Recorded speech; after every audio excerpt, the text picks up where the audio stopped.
Bismillahirrahmanirrahim. Assalamualaikum warahmatullahi wabarakatuh.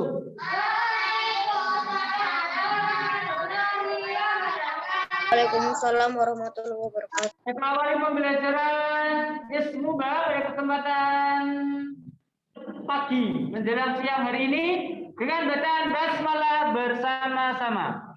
Bismillahirrahmanirrahim.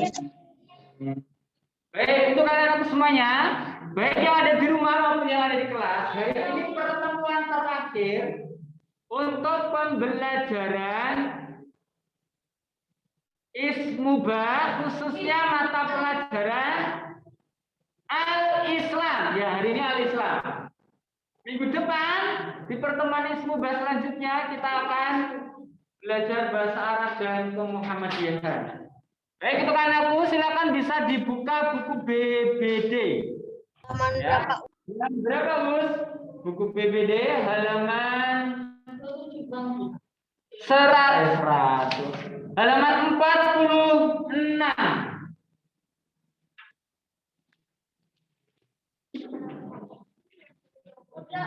Apapun bisa selama kita diamkan selama beberapa tahun.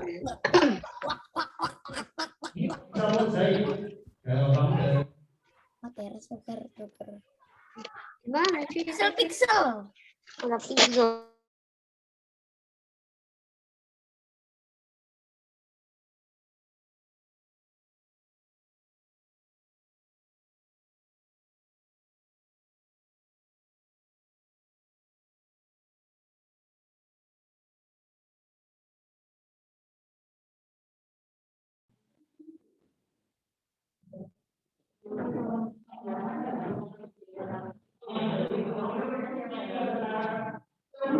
Yang pertama, kemarin anak-anak semuanya sudah belajar tentang ikhtiar dan tawakal.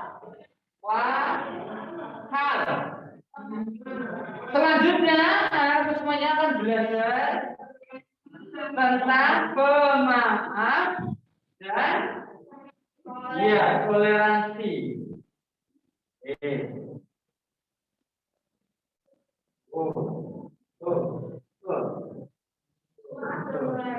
Apakah ada hubungannya?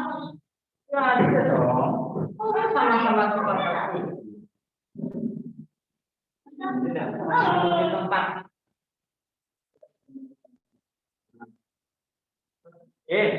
Nah, untuk anak semuanya, untuk ikhtiar dan tawakal tidak perlu saya review ya, nanti aja sekalian. Setelah di pemaaf dan toleransi selesai. Nah, yang di rumah, sifat terpuji dalam bahasa agama kita dikenal dengan istilah apa?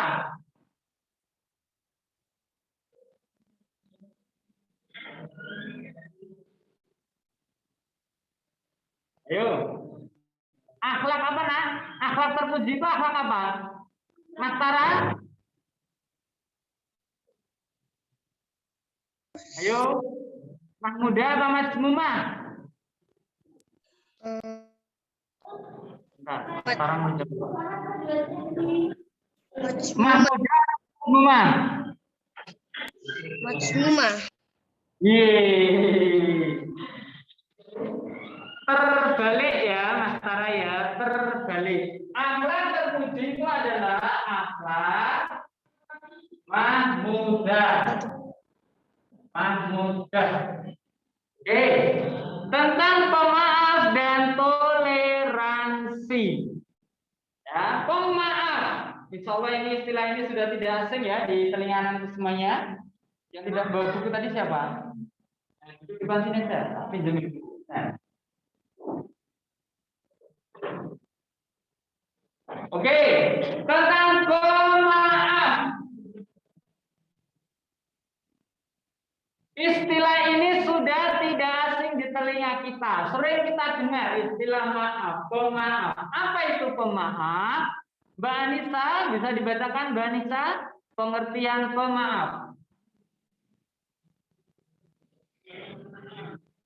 Pemaaf adalah Pemaaf adalah sifat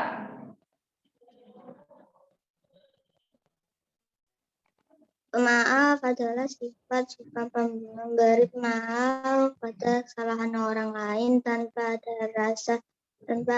ada rasa benci dan dendam. Oke, baik, terima kasih Mbak Anissa ya. Nah, itu adalah pengertian pemaaf. Mas Bilano, bagus ya. Jadi sifat atau sikap suka memberi maaf kepada orang lain yang telah berbuat salah kepada kita. Salahnya ini bentuknya banyak sekali ya. Mungkin menzalimi kita, mungkin menipu kita, misalnya ya, banyak sekali ya. Tanpa adanya rasa, nah ini penting ini, tanpa adanya rasa benci dan dendam. Nah, sifat membenci, sifat pendendam, ya itu bukan sifat sejati seorang muslim. Ini datanya dari setan. Setan akan terus menggoda manusia agar manusia itu memiliki sifat benci dan dendam. Makanya ketika kalian, misalnya ini ya, ketika kalian dizalimi oleh teman kalian, ketika kalian digoda oleh teman kalian, ya dijahili oleh teman kalian misalnya, ya, jadi teman kalian itu berbuat salah ya kepada kalian, maka ketika teman kalian itu minta maaf, maka segeralah untuk memberikan maaf. Tidak boleh kalau orang ini nggak boleh minta maaf.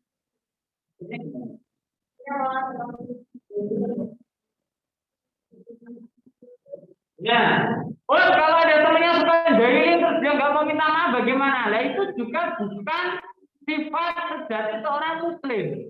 Jadi seorang muslim itu ketika dia merasa memiliki salah, maka segera minta maaf. Sama ketika seorang muslim itu dia berbuat dosa kepada Allah misalnya, segera bertaubat, segera beristighfar. Nah, yang menjadi pertanyaan selanjutnya adalah, apakah kita itu harus memberikan maaf kepada kesalahan orang yang telah meminta maaf kepada kita?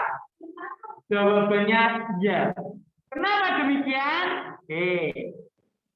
Anak-anakku semuanya, kita itu kan posisinya itu sebagai makhluk Allah. Makhluknya Allah, kita itu makhluknya Allah, ciptaan Allah. Yang namanya manusia itu pasti tidak akan pernah luput dari yang namanya salah ataupun dosa. Makanya sebaik-baik orang itu ketika dia bersalah, ya segera minta maaf. Ketika dia berdosa, misalnya dia berdosa kepada Allah karena dia juga kepada Allah, segera bertaubat. Nah, kewajiban orang yang dimintai maaf, ya, ketika ada orang yang meminta maaf pada kita, maka kita harus memberikan maaf. Sama ketika Allah Subhanahu wa taala ya menciptakan makhluk yang namanya manusia. Manusia itu pasti memiliki salah, pasti memiliki dosa, ya, kepada Allah ini khususnya. Ketika dia meminta maaf, kalau bahasa manusia meminta maaf kepada Allah, atau dalam bahasa yang lebih pasnya itu, ketika orang tersebut minta ampun kepada Allah, Allah memberikan ampunannya tidak? Memberikan. Maafnya tidak? Memberikan, karena Allah Maha Pengampun. Nah, kita jangan sampai kalah dengan Allah, ya. Allah saja ketika ada hambanya yang berbuat salah, berbuat dosa, kemudian bertaubat, memohon ampun kepada Allah, Allah akan mengampuni. Apa yaus? Iya. Innallaha yaghfiru dzunuba jami'a. Sesungguhnya Allah itu akan mengampuni seluruh dosa. Dzunub itu kan dosa. Jami'a itu semua. Katanya syirik itu adalah dosa yang tidak diampuni. Ya, dalam Al-Quran juga Bukan, tetapi anak-anak semua harus tahu. Banyak sahabat Nabi dulu yang syirik, banyak sahabat Nabi dulu yang menyembah togut, menyembah patung, menyembah berhala. Mereka semuanya taubat dan taubatnya diterima. Tetapi orang tersebut ketika memohon ampun bertobat, tobatnya yang sungguh-sungguh. Bukan taubatnya taubat lombok. Siapa yang suka makan rujak? Yang di rumah siapa yang suka makan lutis? Lutis, ada lutis, ada rujak. Ngelotik. Siapa yang di rumah suka makan sambal? Wow, sambal kok dimakan. Maksudnya makan lauknya sambal. Nah, kalau tobatnya tobat lombok, ya itu yang nanti nggak diterima. Aku itu suka jalan, aku itu pernah ini. Hanya misal ya. Tadi syirik tidak diakui. Dulu zaman sahabat, saya itu pernah menyembah togut. Saya tobat ya Allah, saya tak menyembah Allah, saya tak mengisahkan Allah, saya tidak akan menyembah patung. Kemudian dalam beberapa waktu, mungkin saja ya diuji oleh Allah dengan berbagai bentuk ujian, kemudian tidak sabar, akhirnya kembali menyembah patung. Nah, itu berarti tobatnya tidak tobat nasuha. Saya sama kayak makan sosis biasanya ya. Karena dulu aku kecil juga gitu. Waduh, makan lotus, makan juga pedes banget ya. Aku dengan kemudian makan yang lain, makan roti, makan apa. Sudah sembuh ya, pedasnya sudah sembuh. Wah, sudah sembuh mulai lagi. Makan lagi lotusnya. Aku sudah apa. Yuk makan lagi yang lain. Makan lagi. Nah, itu namanya tobatnya itu tidak sungguh-sungguh. Tobat yang diterima oleh Allah adalah tobat nasuha. Syaratnya apa tobat nasuha itu? 1. Mengakui kesalahan. 2. Ketika dia berbuat salah dengan sama manusia, segera minta maaf. Ketika dia berbuat salah pada Allah, istighfar, sholat taubat dan seterusnya. Dan yang ketiga, tidak akan mengulangi perbuatannya lagi. Tidak akan mengulangi perbuatan yang salah yang pernah dia lakukan. Nah itu salah diterima. Nah,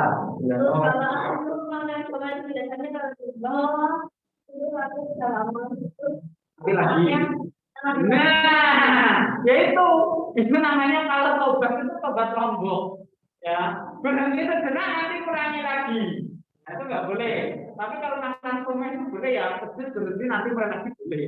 Jadi ini maksudnya gambaran tobat yang tidak diterima itu seperti itu, ya. Itu namanya masih mengulangi perbuatan yang sama, perbuatan yang salah. Itu ya, Nak ya. Hadirkan sifat pemaaf dalam diri kita. Pertanyaan selanjutnya. Kita sudah berbuat salah, kita minta maaf. Kemudian orang tersebut tidak memberi maaf, bagaimana? Ya udah. Orang yang kita mintai maaf itu dia muslim sejati, insya dia akan memberikan maaf. Ya. Karena tadi tidak ada manusia yang tidak luput dari namanya salah atau dosa. Nanti sudah bukan urusan orang yang berbuat salah. Tetapi ingat, ini yang paling penting. Aku bisa dong berbuat salah, kan nanti saya minta maaf. Nanti kan pasti juga dimaafkan. Itu namanya melemahkan hukum, tidak boleh. Jadi kalau bisa itu kalian jangan berbuat salah. Melemahkan hukum itu gini. Dalam Islam, ketika kita punya salah, kita kan berkewajiban meminta maaf. Orang yang dimintai maaf itu berkewajiban memberikan maaf. Harus memberikan maaf. Ya.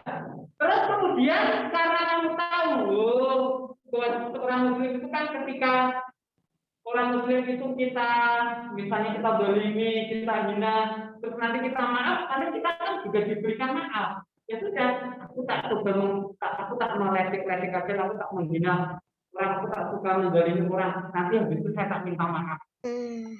Juga dimaafkan. Nah itu nggak boleh. Hukum tidak boleh buat main-main. Boleh. Sama Ketika misalnya ini hanya misal, contoh ya, contoh. Orang yang terbebas dari hukum diantaranya adalah orang yang tertidur sampai dia bangun. Jadi orang yang tidur itu dia tidak akan bisa dikenai hukum. Oh, bilangnya itu tidur dari sebelum zuhur bangunnya setelah asar. Padahal bilangnya itu belum sholat zuhur. Hukum toh? Sebelum zuhur bangunnya setelah asar. Berarti Mas Delano belum sholat zuhur kan gitu. Tetapi Mas Delano ini tidur. Mas Delano ini tidak bangun loh ya. Tapi kalau nanti Mas Delano sempat bangun tuh, itu belum sholat zuhur, kan tak tidur lagi. Bangun Mas, asar. Mas Delano ini sudah kena dosa, meninggalkan sholat zuhur. Tetapi Mas Delano ini, misalnya Mas Delano itu kan lagi capek, dia dan nanti Mas Delano yakin kalau saya tidur nanti saya bisa tidur saja nggak bangun ini. Soalnya aku lelah sekali, capek sekali. Jam 12, mungkin kurang 1 menit atau kurang 2 menit, itu sudah ada zuhur. Mas Delano, aku tak tidur aja lah. Nanti saya bangun habis ngasar nggak apa-apa. Nanti saya kalau tidur pulang kan saya dimaafkan nggak sholat zuhur. Nah itu namanya mempermainkan hukum, nggak boleh. Jadi kalau misalnya hanya 31 menit sholat zuhur, ditunggu dulu. Masih kuat ya, kalau masih kuat. Nah itu nggak boleh, itu namanya mempermainkan hukum, nggak boleh ya. Nggak boleh seperti itu. Jadi enak ya. Jadi intinya jangan mudah-mudah berbuat kesalahan ya. Walaupun ketika kita punya salah kepada teman, pasti teman kita akan memaafkan, insyaallah. Apa?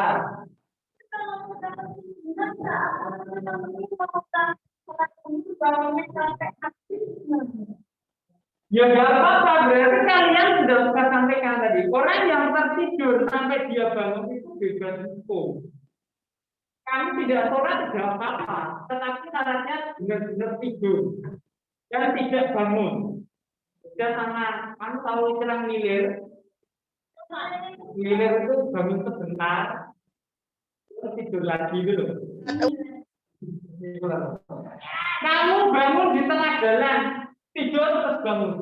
Aku belum sholat zuhur, aku masih capek, tidur lagi.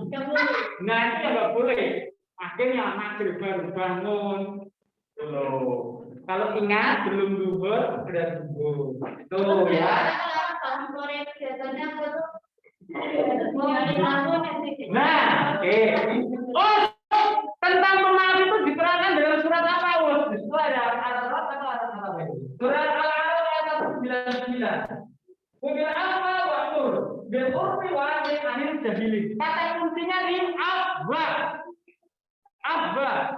Kudil apa? Jadilah engkau pemaaf. Perintahnya Allah. Jadilah engkau pemaaf. Allah saja mengampuni dosa hambanya, masa iya kita tidak mau mengampuni kesalahan temannya. Itu ya.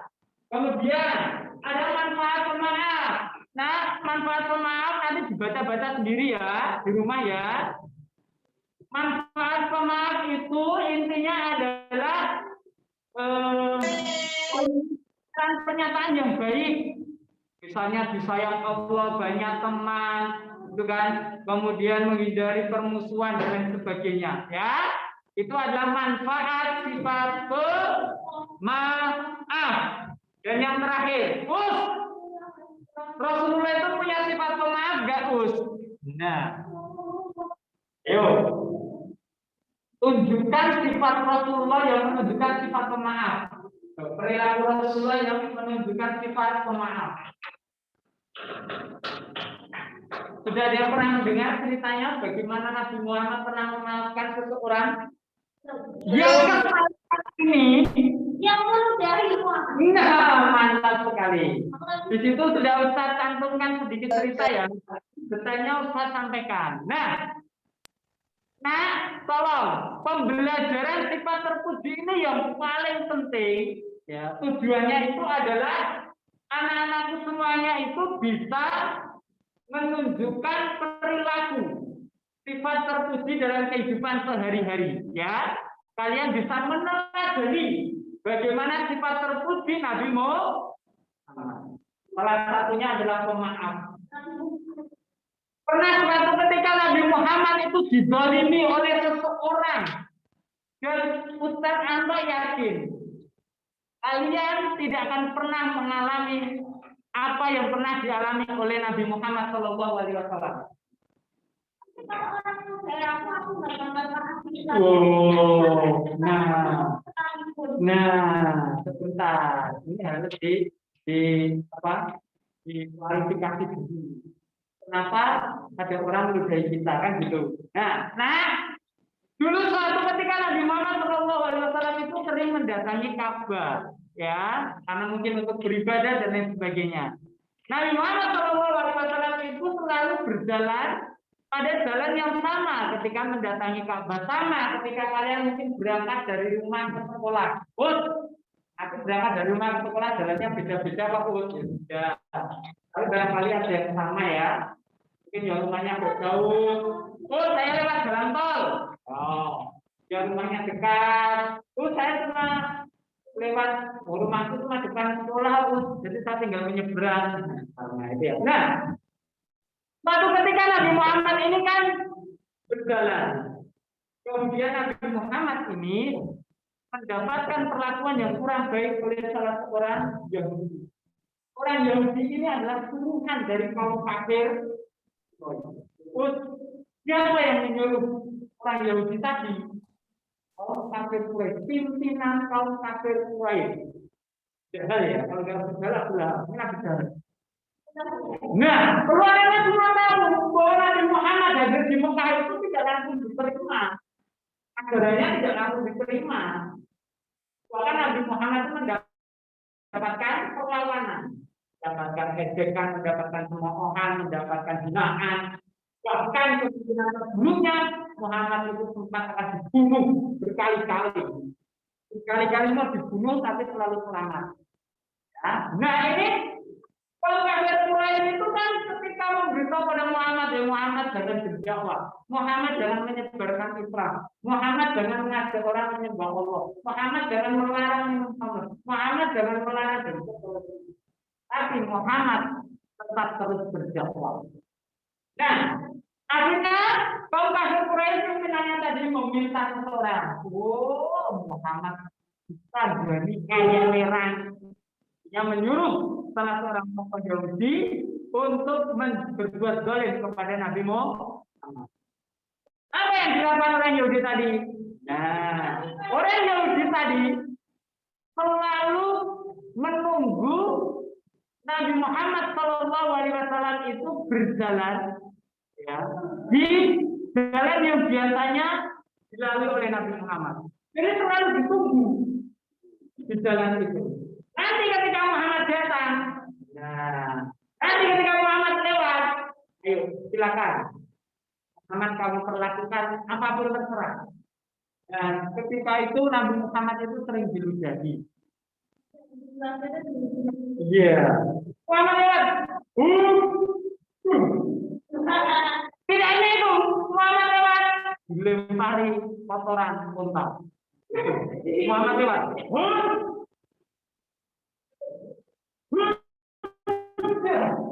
Kalau kena mulanya, aduh. Kalau kena mulanya pasti nggak bisa nolak itu ya. Jadi ceritanya seperti itu. Dan putrinya yang selalu mencucikan bajunya. Aduh. Ya, bajunya kotoran lagi. Cuci lagi. Aduh. Kena kotoran lagi. Cuci lagi. Aduh. Nah, sekarang mestinya mungkin enak ya. Ada mesin cuci. Kalau dulu ya mestinya kotak-kotak.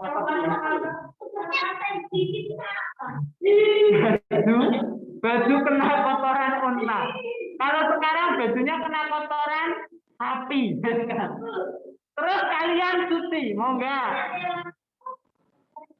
Kalian mau enggak mencuci baju yang terkena kotoran kebo?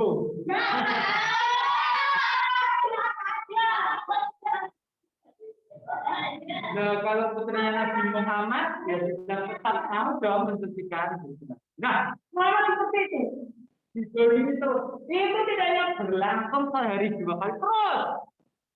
Ketika Muhammad lewat, diludahi, dilempari kotoran mentah, dan seterusnya. Nah, kemudian singkat cerita, suatu ketika Nabi Muhammad lewat di jalan yang sama untuk mendatangi Ka'bah, tetapi Nabi Muhammad tidak mendapati orang Yahudi. Ya, kemana orang Yahudi tadi?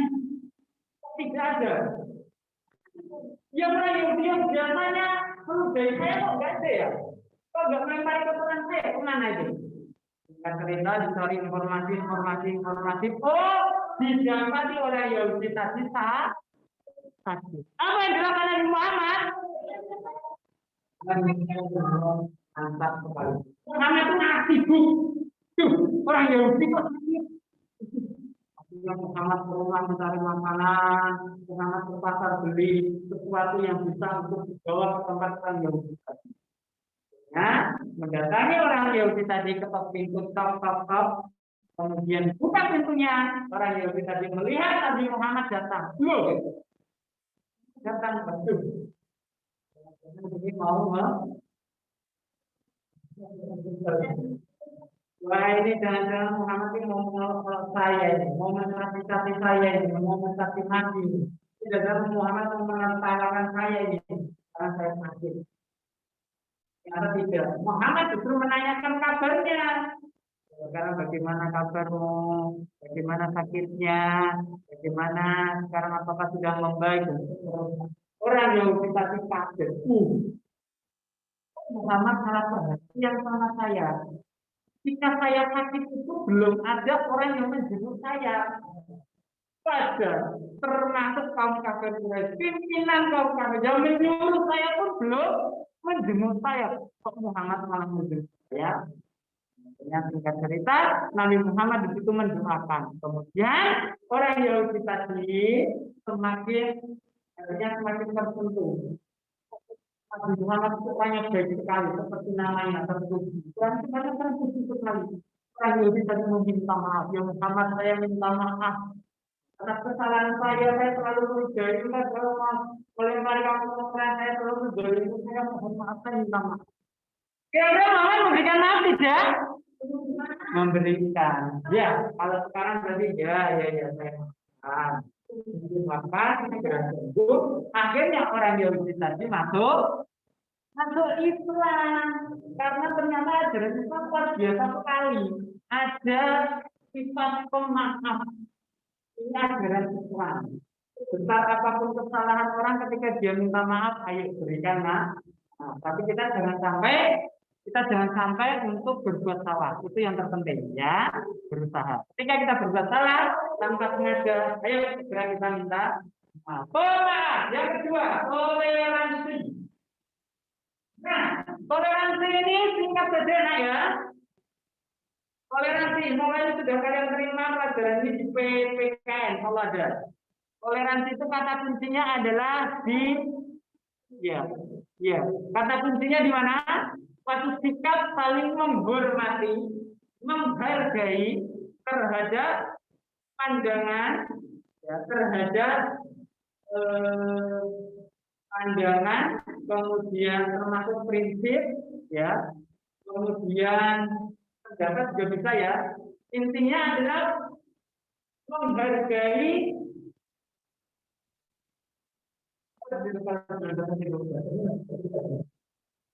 pendirian. Jadi menghargai pendirian orang lain yang berbeda dengan pendirian kita. Bisa itu pandangan yang sudut pandang yang berbeda, pendapat dan sebagainya. Itu adalah toleransi. Contoh konkretnya banyak sekali. Perbedaan pendapat. Yuk, nanti ketika kerja PTS ini acaranya apa, mau piknik kemana? Ke Balius, ke Jakarta, di rumah. Nah, kita harus menghargai, jangan sampai pokoknya harus kembali. Memaksakan kehendak, ya. Termasuk dalam hal agama. Tidak ada yang namanya pemaksaan agama, nggak boleh. Kamu harus masuk Islam. Kalau nggak masuk Islam, nah itu nggak boleh. Ya. Termasuk ketika ketika ada teman kita yang beragama berbeda, yang sedang beribadah, ya sudah biarkan mereka beribadah. Ya. Yang penting kita tidak ikut-ikutan. Kenapa? Karena lakum dinukum waliyati. Bagimu agamamu dan bagiku agama.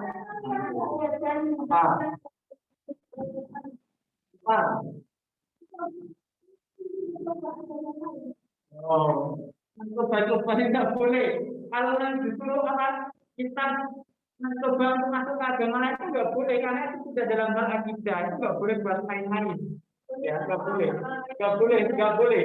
Kecuali kita belajar kalau di dalam kalau kalian itu sudah kuliah itu ada namanya jurusan perbandingan agama. Kalian belajar semuanya agama. Belajar semua agama, tetapi belajar semua agama itu untuk menguatkan bahwa ternyata agama Islam itu adalah yang paling enak ya.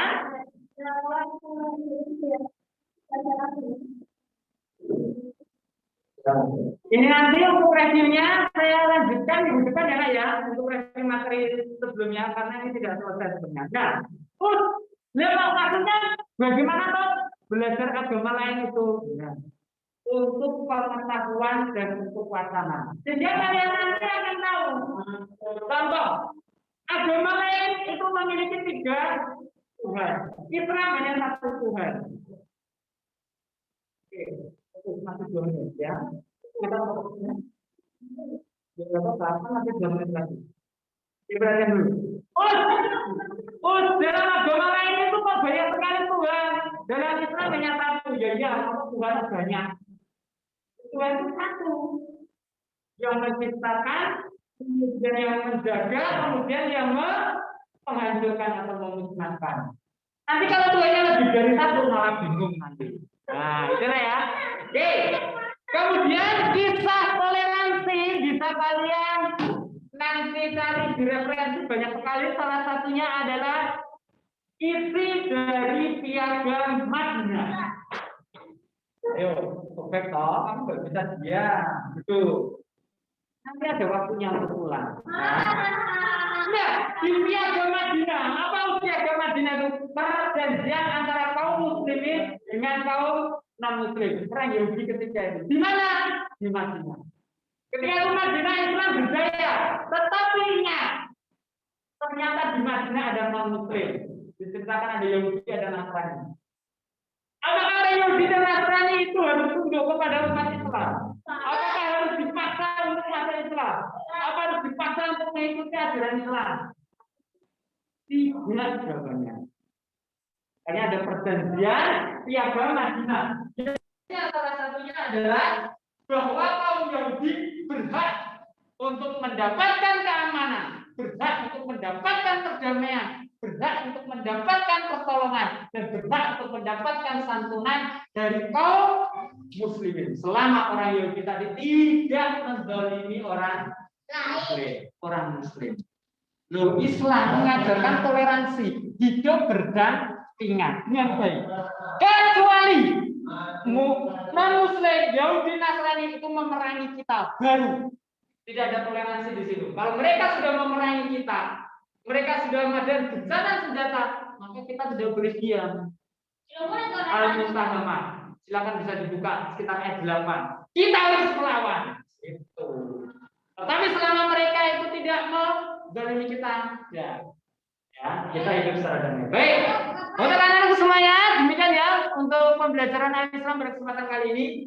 Minggu depan pertemuan terakhir semoga kita belajar review sebentar Al-Islam untuk persiapan PTS dan bahasa Arab dan Muhammadiyah. Muhammadiyah itu hanya 1 bab. Mudah sekali. Baik, pada pembelajaran Al-Islam pada kesempatan kali ini kita akhiri memberikan hamdalah dan doa kafaratul majelis. Alhamdulillahirabbil alamin. Subhanakallahumma wa bihamdika asyhadu an la ilaha illa anta astaghfiruka wa atubu ilaik. Sekian untuk anak-anakku yang di rumah bisa live meeting ya. Sekian dari Ustaz. Wassalamualaikum warahmatullahi wabarakatuh. Waalaikumsalam warahmatullahi wabarakatuh.